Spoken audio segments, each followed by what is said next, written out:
Hello, everyone. Today I will be doing my Precis on Christine B. Firminger's Is He Boyfriend Material, published in 2006. The focus of this article was to create a comprehensive image of how males and male behavior are depicted in teenage girls' magazines. Firminger's method included analyzing 5 different popular teenage girls' magazines from the 2000s, including 17, YM, Cosmo Girl, Elle Girl, and Girls Life. Majority of these magazines saw at least 1 million readers per edition, and Firminger analyzed 2 issues from each magazine, around 10 issues total, to get an idea of the message that was being sent to teenage readers, most of whom were girls. Firminger starts by claiming that in magazines directed towards teenage girls, boys are portrayed as a source of potential love, excitement, and romance, as well as being attracted to girls who are superficial and emotionally inexpressive. She says the magazines encourage readers to seek good male behavior, such as setting you apart from other girls, and rejecting bad male behavior, emotional immaturity, and inexpressivity. Within these magazines, it is responsibility of the girl to obtain successful heterosexual love, and that they should be able to effectively self-regulate, make good choices, and present themselves in the right way. The magazines also motivate teenage readers to construct an identity based around consumerism, such as clothes, beauty items, and cosmetics that claim to be crucial in attracting men. It was found that around 21 to 45% of the content in the magazine articles analyzed contain advertising related to these categories. And around the time of this paper's publishing, these magazines were read by more than 75% of teenage girls in the United States. The magazines played a large role in influencing the opinions of readers during a crucial period of their identity and development. Firminger includes that some readers consider the magazines to be more trustworthy than their own personal experiences and knowledge, and many of the magazines advertise themselves as a sister and a friend rolled all into one. She eventually found that one message was abundantly clear across all of these magazines investigated. The road to happiness is attracting males for successful heterosexual life by way of physical beautification. She then divides her findings of the depictions of males in teenage girls' magazines into 7 sections, the first of which being male focused content. Male focused content in magazines range from around 13.6%, as seen in Elle Girl, to 26.6% in 17, with an average around 19.7% of male focused content across all. Articles on boys typically focused on boy culture, points of view, opinions, interests, and hobbies, while articles about girls' activities focus more specifically on the pursuit of boys. Girls are told that they should focus their attention on where their next boyfriend can be found and that their time should be spent in active pursuit of boys and their whereabouts. Males are offered to readers in a variety of formats. Some magazines provide profiles of males, and the reader is prompted to judge or be quizzed on them. Some features are titled 3 Big Requirements for a Girlfriend or His Perfect Date. Other profiles inform readers of what a desirable male values in a girl or is turn-offs or turn-ons, such as her confidence or the way that she carries herself versus dishonesty or insecurity and fakeness.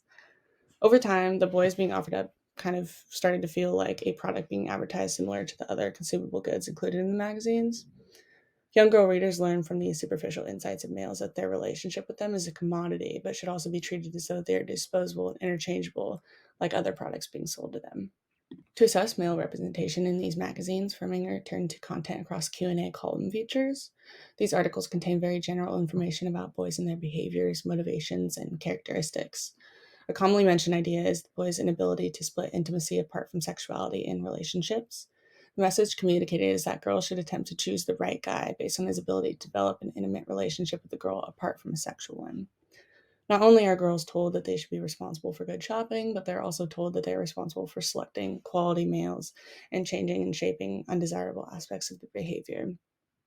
Men who are able to keep their sex drive under control are advertised as keepers, while those who value superficial appearances and emotional expressiveness are not. The male sex drive is another prominent theme addressed across the magazines.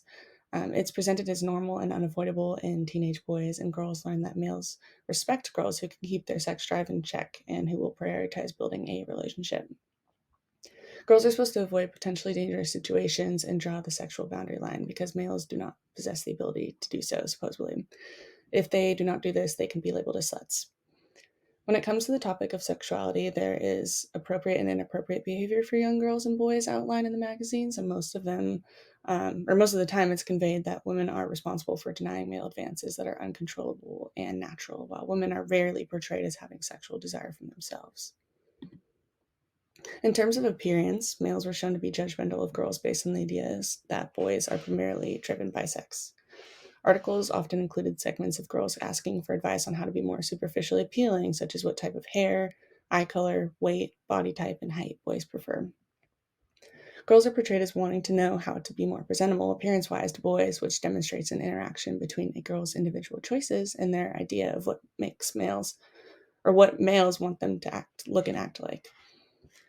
Across the examined issues, readers learn that boys are typically inexpressive and unwilling to open up and share their feelings. Males are not expected to contribute any sort of emotional effort to a relationship or even given the opportunity to, while girls are expected to front the maintenance and change required for a healthy relationship.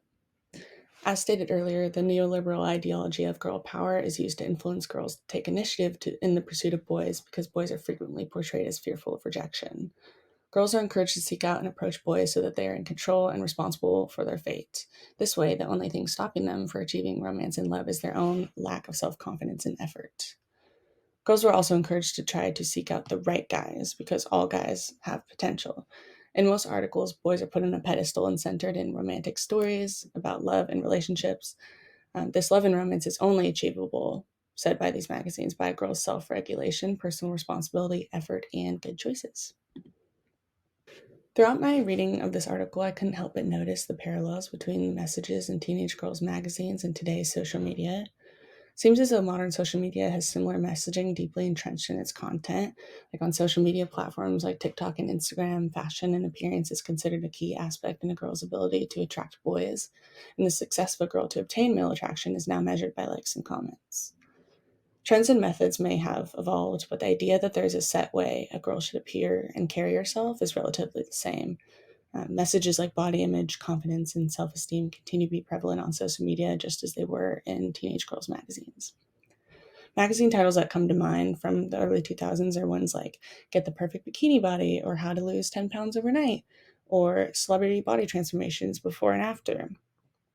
While social media isn't outright with their expression of the idea of an ideal female body, not as much at least as these magazines, there's still very much a standard that women must meet to be appealing to men.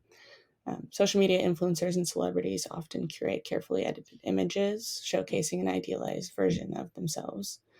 Users compare their lives and bodies to influencers and peers, similar to magazines in the 2000s that featured airbrush models and celebrities, presenting an often unattainable standard of beauty.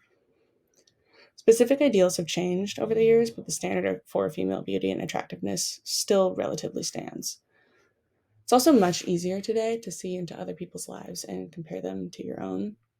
There's a lot of content online about what to do to become desirable to a man, what products you should buy to do so, and how you should act and behave to become the most desirable version of yourself. Much of social media content is focused around the idea that female existence is to perform and to perform in such a way to become physically and emotionally attractive towards men. Reading this article has had me consider that these magazines that I myself used to read when I was younger are the origin point for the internalized ideas of beauty and desirability that many women base their behaviors and consumption on today.